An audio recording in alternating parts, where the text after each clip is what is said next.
Hello and welcome. It is Coach Action Jackson, and I'm here with another client success story. I have Mitesh here, and Mitesh absolutely annihilated. He got awesome results, and I'm so proud of him and excited to speak with him today. He lost about 7 pounds. He lost 7.5% body fat, which is amazing. Added on some nice lean muscle and went from no pack to 6-pack in just 16 weeks. Mitesh, amazing results. I'm so proud of you. Welcome. Please introduce yourself. Hi. Well, I'm Mitesh. I'm an entrepreneur. I run a business and have a software company and something on the real estate side.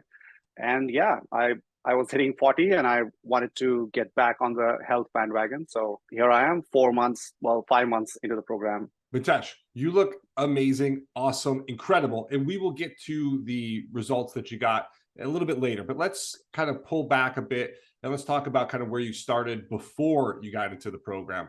So where were you at mentally, physically, and emotionally? I hit the magic age figure of 40 earlier this year. And so, over the last, I think I want to say 15 odd years, once you cross your 20s and once you get in your career, I was in a very high pressure job for 6 odd years and then had a startup, and all of it has been sort of overwhelming. Like my wife and I, we moved 3 cities, 2 countries. This is literally the 10th house, what the longest we've stayed in a location. So life happened basically a lot, and that's no excuse. But I was kind of off the health sort of. It wasn't really my focus area. There was something off and on here and there, but nothing that was as consistent as it has been, this past year. But all of that sort of kind of adds up over the past couple of years. I've had you'd go for your annual health checkup. You think you're fine, but I had a couple of them where my cholesterol was super high, and I typically don't look it like in terms of like there's certain markers. I still have some belly fat, and there are certain markers that they say gives you an indication of cardiovascular health. But there were these signs sort of shooting up here and there that I didn't associate with my self identity in a way, or never thought it would, I would be dealing with that myself. So anyway, I got a Peloton. That was sort of the step one a couple of years back, just before the pandemic, I think, and started working out, but it was still not consistent. I think that complete switch hadn't happened. I felt great about just sort of sweating it out again and doing some of that stuff. And then a year later, I go back into the annual checkup thinking, hey, I've been exercising, this might be great. I'll probably have sort of improved and all of that. And it was even higher. So I was kind of like, I got to do something drastic here. This is not great. My physician kind of threw it out there that, hey, it's they had these ranges and they said, oh, it's in the highly elevated range. Cases like this, I think, if you were just 10 points higher, I would have asked to put you on I think a statin or something to manage that cholesterol. And that just like hit this thing in my head, like, okay, I'm not that guy. I don't want to go in there, kind of a thing. And I started so things kind of led from there. And then you hit 40, and then, these things are happening in the background. And I think it just sort of snapped somewhere that I needed to do something about it. Yeah, I think I kind of describes what state I was in, and what was leading up to sort of starting this kind of a journey, if that helps, if that makes sense. Absolutely. Yeah. So incredible. I love that you use the word identity there, because identity is so important. And we talk about it a lot in the program, that people will do almost anything they can to stay consistent and congruent with an identity. So that's the most powerful way to change your behavior. And you had a certain identity and you were no longer that person. So whether it was your cholesterol numbers, the way you looked in the mirror, the way you felt, like you were incongruent there. And that's what led you to think, I need to make a change. So that's pretty incredible. It's kind of mind-blowing that you started exercising, you started doing more cardiovascular stuff, and it didn't help. I mean, that had to have been kind of shocking and pretty frustrating, I would assume. Yes? Yeah, absolutely. And I think you kind of hear about, or you try to read about things. So I've got this Mike Matthews book, and I was reading about this ultra marathon runner who sort of extremes of sort of human ambition and endurance. And you try to sort of imbibe stories from all of these growth journeys, but it's still not the complete package. It's not your mental makeup, it's not the preparation that you need to do to sort of like flip that switch, the meals. Like there's so much of it that I think needed to be done, which I was picking up in bits and pieces, but not really a very like comprehensive change or look at it. Absolutely. Yeah, a lot of people get to a point where they want to make a change and they're kind of in your shoes, but they kind of nickel and dime their way, and they're not making much progress. They think they can tip and trick their way into a complete transformation, and that's just never going to happen. You need the what we call the four pillars of six pack success, which is training, nutrition, mindset, and accountability. And from a training perspective, it's not just cardiovascular. In fact, it's strength training that's going to make up the bulk of your workouts, because that's going to have all the incredible benefits. It's going to build strength. It's going to build muscle. It's going to boost your metabolism. It's going to optimize your body hormonally. And then, of course, it can still do what cardio does, which is burn a lot of calories as well. And here at Action Jackson Fitness, we really emphasize strength training cardio, which gets the best of both worlds. So just a quick note there about the type of things that you would need getting in combination. Now, for you, you're at 40, you find out your health markers are not good, you need to make a shift. So then what was the next step? Like what was the next thing that you did? I got a tonal, and I think from learning all of this and reading around, like I did know that strength training was something that I needed to sort of work on. And apart from just the physical checkup markers, there were also other markers. You have slight body ache. You can't exert the same way you used to, like, in your 30s. And there were other things that sort of made me feel that I need to improve on strength. Like if you read about health generally, everyone, whether they're in longevity science or whether just around health fitness, or whether it's more, underlying fitness, or whether it's more cosmetic fitness, like either side, they will always talk about strength training. So it was, I did know that I needed to figure that out. And so we were like, just after the pandemic, I have a 6-year-old, you're trying to juggle, your work, businesses, life, and all of that. I also live in a region where in the winters, and I know you can identify with this, living, like being from Chicago, where traveling in the snow is not great. So I knew that, over my last 15, 20 years, I've donated to gyms all over. There are probably some gyms out there that could probably put a plaque in my name that I've just donated money, never went. So I did know that it had to be something that was time-wise, easier for me to not get out of, or feel like, oh, I can't make the drive. It's too cold, dress up, dress down, all of that. So I got a tonal, and I started sort of digging deeper into that. I came across you, so I discovered you via that, because you obviously have a lot of popular sort of programs on tonal. And then I actually read your ebook, the 7 secrets Seven to secrets for chiseled abs. Yeah. I know, ridiculous title. Looking back, I probably should have named it something different, like The Science of Six Pack Abs, but we all make mistakes early on in our business careers. Right. And to be like you said, getting into it, or just sort of reading the title, I was like, it's kind of gym bro corny. I don't know if I'll really. And I get the sort of the tone of it is also to sort of appeal to a wider audience and all of that. But there were aspects within that really made sense to me. Like even if you were to rule out, all of the more populist sort of angle that you have to take writing something like that. And so, I tried to do some of that. I was doing some of the programs, but I still knew that I needed to sort of learn from someone in a more sort of holistic fashion, rather than just trying to do. It was just a better way of doing something piecemeal that I was earlier. I just needed to make a holistic change. I think it's the immersion, right? So there's two types of way to like learn a language. For example, you can buy a book, and there's some people, a small collection of people, but some people that can buy a book on language or get a little app or something, and will actually learn, and will follow through and can improve in their language skills. But that's a very small subset of people. And then there's the immersion tactic or approach, where you just go all in, you immerse yourself in the language, and 6 weeks, 3 months, whatever it is later, it's like, bam, I'm fluent in that language, or at least pretty damn close to fluent. It's the same thing with fitness. You could buy a book, and there are people who bought my book And I literally give away the farm in the book. So I give you the exact strategies, the approach. I give away a workout program. I have sample meal plans in there. I have everything I give away in the book.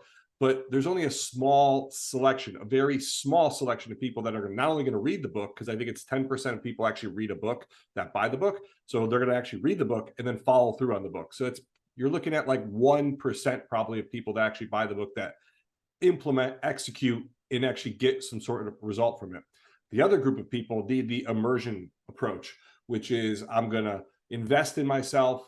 I'm going to go into a program, a community, a bunch of people who are doing the same thing. I'm going to immerse myself in it, and I'm going to take away as much as I possibly can. And the immersion approach is so much better, not just because a lot of the stuff gets done for you. We set up the workouts for you, set up the meal plans for you, the macros, but it's an approach that's going to completely shift your way of thinking, completely shift your mindset, and like you said, your identity, because now you go from, kind of goofing around here or there to now I'm just all in on this, and this is kind of my world. And that's the way you get that mindset shift. That's the way you get the complete transformation and the permanent transformation that we want to make, because we don't want to just help you out for 16 weeks. We don't want to just help you lose a little bit of weight. We want to literally change the way that you train, the way you think, the way that you eat for the rest of your life. That's the approach, permanent transformation. So I love that you mentioned that. So now here you are, you kind of, you're at the point where we have a conversation, you join the program.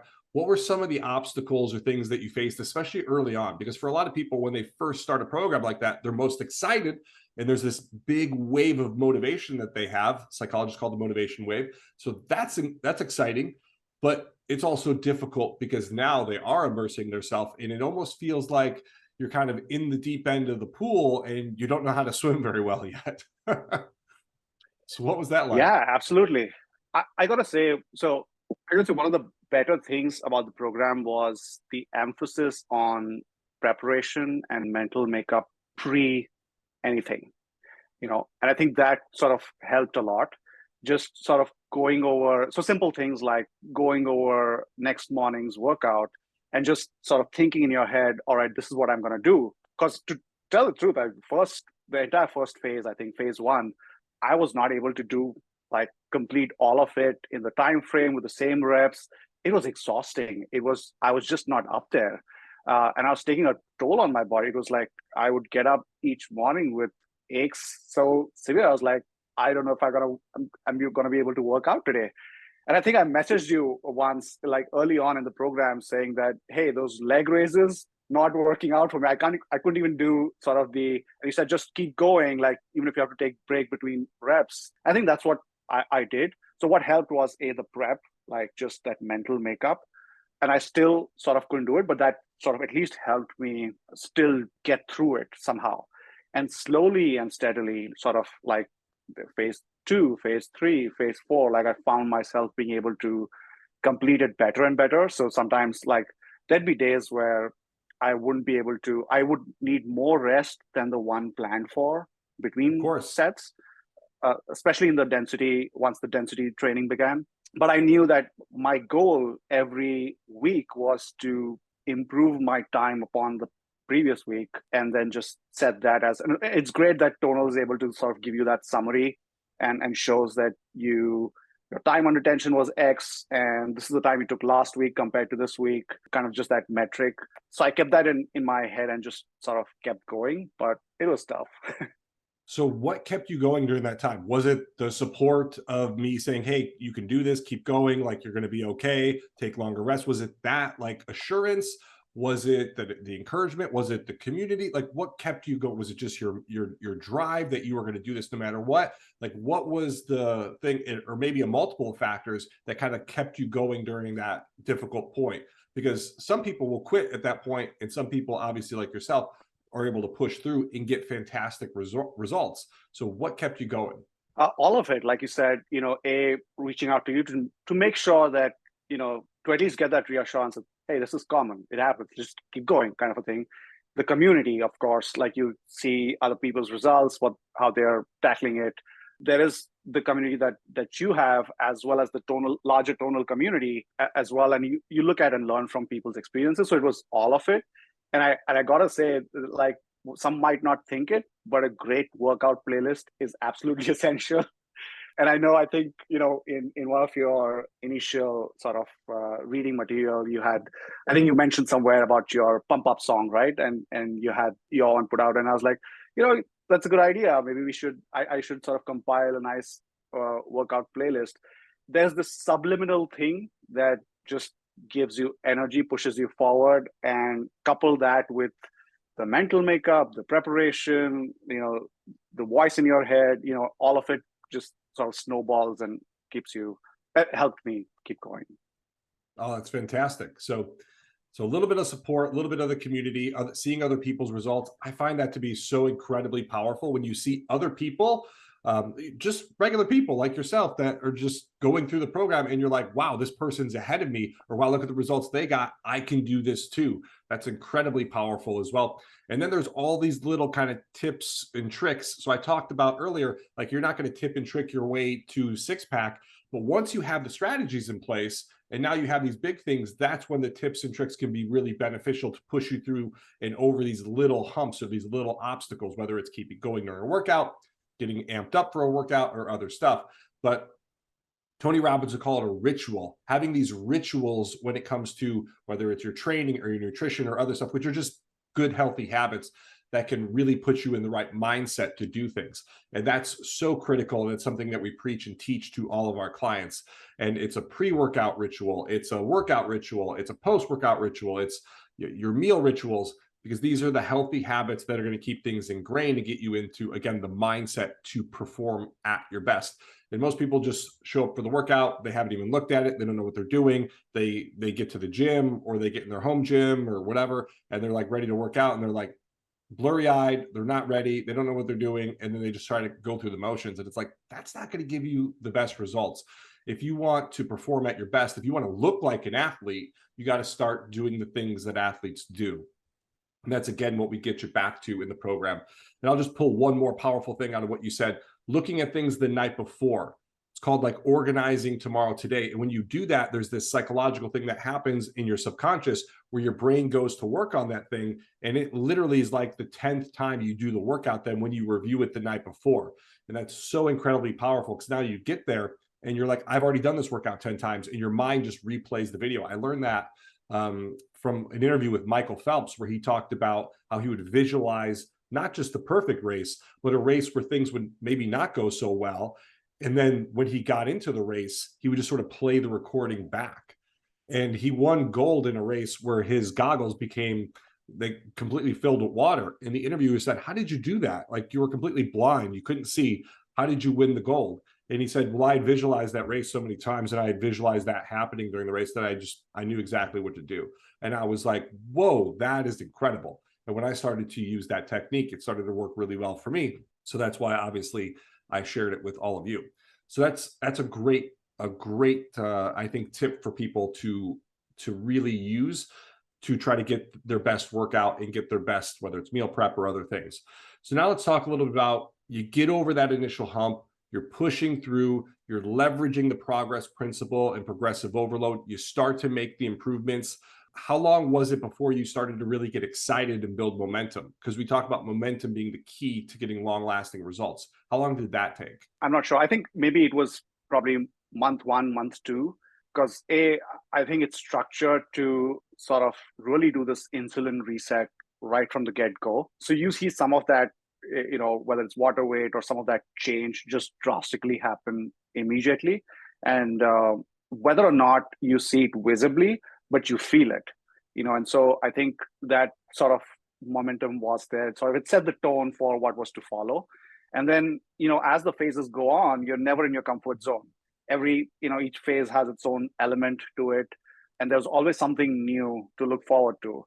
And I knew in my head that, it's not something that will be apparent or visible, right away. I, in fact, did not have an expectation of the 16-week time frame. I like when we started off, my thought process was that I've got to do this for a year, and because most people, these things, like, I've had 15 years of history of bad habits. It's not going to change in 16 weeks. I got to be persistent with it and have to like go back to this identity that I had and make it part of my daily habit, and then I will see the change. So the icing was that there was change, like visible too, but it was, That's amazing. different for each phase. I love the fact that you went into it with a mindset of like, hey, I got to do this for like a year in order to see really good results. But then we were able to give you results in the short term, which helps build momentum. And then if you have the mindset of like, I'm in this for a year, and then you see results a lot faster than that, that's even better, right? That's like under promise, over deliver, which is great. But the way we structure the program is such that you do get results early. And that's so important, because what I've seen in the past with other fitness coaches or programs is that they always say, oh, the results are coming. I promise the results are coming. And it's so slow. And then people get bored. But more than getting bored, they get frustrated when they don't see progress and results. And then that momentum never really kicks in. And then they're always feeling like they're kind of pushing a boulder uphill. And then all of a sudden they just fall off because they're not seeing the success. So if we can give you results early, and we can manipulate some things with nutrition and training and stuff to give you some results early, and feel again in your body what that feels like, feel lighter, to see the scale move, to look visibly better very, very quickly, well, that's going to build momentum. That's going to get you really excited about the progress you're making and get you to invest mentally, physically, and emotionally even more. And that gets all that momentum going. And now you're like running with the wind at your back instead of feeling like you're pushing a boulder uphill. So that's the way we structure the program. And it's critical because people don't think about the order of operations in which they do things. And that, I think, is one of the very missing pieces from a lot of coaches and a lot of other programs, is getting big wins early. I mean, think about like, if you're in sales and you join a sales program, what do you want to do? You want to get a sale early to build that momentum. You don't want to say, okay, all right, 6 months from now, you're going to make a sale and it's going to be great. Well, 6 months from now, like, I got to do this for 6 months and not see any results. That's frustrating. So that's kind of the way things are structured. Now, you started to get the results. You're doing well. Was there like, what were some of the kind of breakthroughs or other things that you had along the way? Insights, whether it's physically, mentally, emotionally? Like, I know you talked about the program being transformative to me privately. So like, what does that mean exactly? Number of things. I think it was there were multiple sides to it. So one obviously is your own self sort of transformation from a health and fitness perspective, not just the way you look, but the way I would feel, or I would approach a day as well. And when we were earlier talking about this being like a year time frame, in my head at least, to see a visible difference, the truth is that what you want to do is make a lifestyle change. So I want to do this for life. One of the things that appealed to me in while I was coming into this was to learn what are the habits that I need to set, whether it's meal wise or just workout wise, all of that, and sort of make it like a life practice rather than anything else. And so, like, A, I saw that personally. B, I think, it percolates in the kind of life your family leads as well. I was mentioning I have a 6-year-old, and if I can, I'll send you this picture, really cute picture of her working out with me in the gym, and she's doing, goofy stuff that 6-year-olds do. But it's still, it's this thing, like, how people say your parents read, like, or you have books at home, you end up picking up the habit of reading, or you kind of subconsciously imbibe whatever you see your surroundings as. And I think I see some of that like happening around, and I think that changes or just the kind of family life you lead. We cleaned out our kitchen in terms of like the ingredients we have around us, like at all times. We sort of figured out, all right, this habit of this late night snacking isn't really good for us. So like over a period of time, slowly, it wasn't like, initially it was really hard, and there were days when you're watching like a nice late night movie or a show, and we'd be like, oh man, we are hungry, because you just because kind of like in that habit, right? But slowly and steadily now, like, we don't probably enjoy it as much, or even if we want to, it'll be something healthier just because we cleaned out our kitchen. And what we like now, like, we've probably trained our, whether it's our taste buds or just the way we feel about having something, that has changed. So there were like so many of these elements, and I'm probably missing a bunch of them out, but like it was there were multiple sides to our changes overall. I love that. So a couple of things you said that I love. One is that this is a permanent change, that you've done this to make a complete transformation forever. And that's one of the things we preach is it's not a diet. It's not, again, just a workout program for a short time. We're changing how you train, how you eat, and how you think for the rest of your life. Permanent transformation. That is the goal of the program. It's to give you the skills. It's to give you the resources, help you reinforce the habits, and give you the mindset strategies to take information and put it into action forever, and then shift your identity during the program. So I love that. And then the second thing you mentioned, and I hear this so frequently, is that it became a family affair. So one of my other clients, Ryan, talked about this quite extensively, where his kids would watch him eat ice cream and sit on the couch and watch TV. And then they started doing the same thing. And then they watched him transform and eat more vegetables and work out and do all these things and really change. And his kids started doing the exact same thing. They're doing burpees. They're asking for vegetables at the table. They're no longer eating, sugar constantly, and completely transforming, again, health and fitness from a family positioning.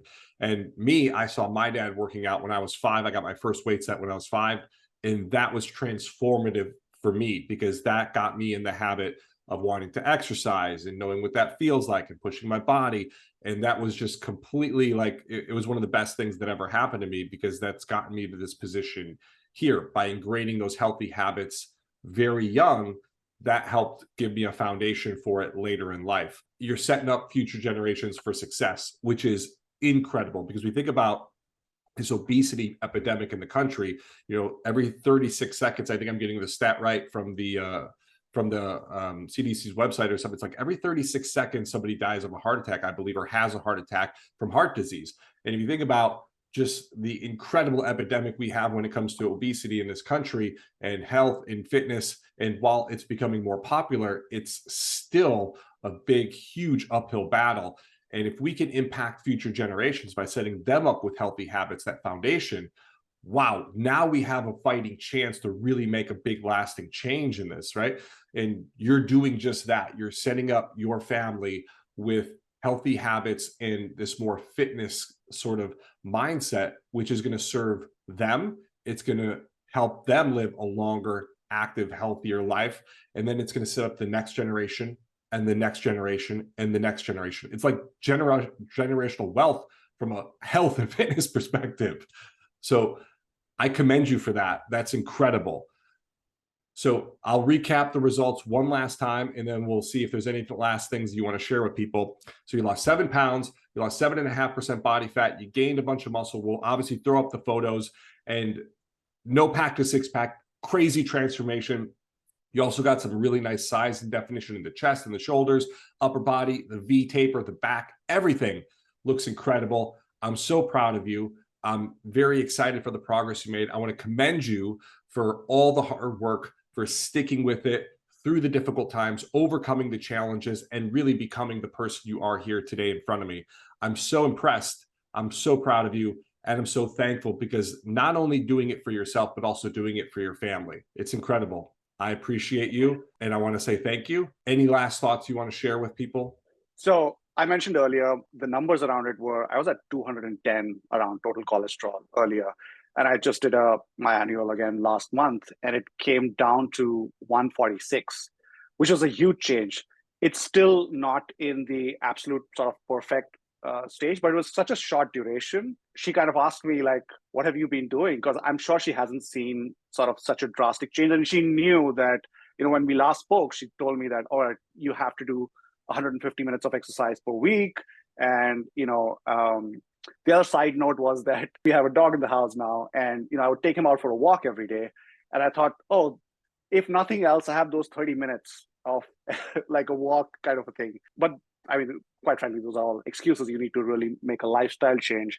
And so, like, just coupled with all of that, I think it was great. It's just been a huge change, and I'm sure if I carry on, and I will, just because now I can't think of a day where, like, it feels odd if I don't work out on a particular day. So I think that trajectory will continue, and I'm sure, like, health markers will improve around the board. So I'm really glad that you've put this together, the way you're running it, the way you're doing it. So I'm really thankful, and I really appreciate you as well. I mean, this has been great, and I hope more and more people pick up some of these habits. Maybe not as late as probably I or some of the other folks in the group have. Maybe it's earlier. This has been great. So thank you. You're welcome. And Mitesh, I think that's the last great point we can share with the audience is that, of course, there's a point when it's too late. And if, you're 70 years old and you're now sick or whatever, like, yeah, it's too late at that point.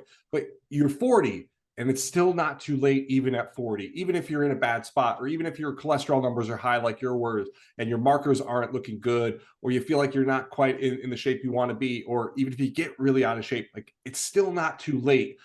You still have an opportunity. You can still turn things around. And we had 2 clients last year that lost over 100 pounds. So even if you feel like, oh my gosh, I can never get out from under this, like, you could still probably turn it around. I remember in my own personal life, like at one point while I was trying to build this business, I had spent so much money on like masterminds and Facebook ads and technology, like all this stuff in the business. I was like $70,999.93 in debt. And that feels like crushing and overwhelming, but it was like, I could still turn this around. I could still make it out of this. And I paid it off in 14 months and like, I'm doing better than ever now. So it's still not too late. If you're watching this at home, if you feel like, I don't know if I could ever lose this weight, or I don't know if I could ever change my health, it's not too late. You can do it. And that's the growth mindset that we teach you in the program. It's what we promote. And it's not because it's a fad or a trend. It's because it's true. You can shift your thinking. You can change your identity. It's a great book out there called Growth Mindset by Carol Dweck. Incredible. It'll blow your mind, but you can change the way you think. You can change your identity, and you can absolutely change your body. And no matter where you're at in life, you can achieve a fantastic physique. You can look like Mitesh. You can look like whatever your dream is in your head, of like the highest visual that your body can look like, or as good as it could possibly feel. You can absolutely get there, I promise. And you could probably do it in a period that's shorter than you might think, if you get the right strategy, of course, and put in the work. And you did that. So again, thank you, Mitesh. I appreciate you. I'll be respectful of your time, and we'll wrap it here. But again, thank you so much. Proud of you. And you've been a true inspiration for a lot of people out there. Thank you, Coach. Really appreciate you too.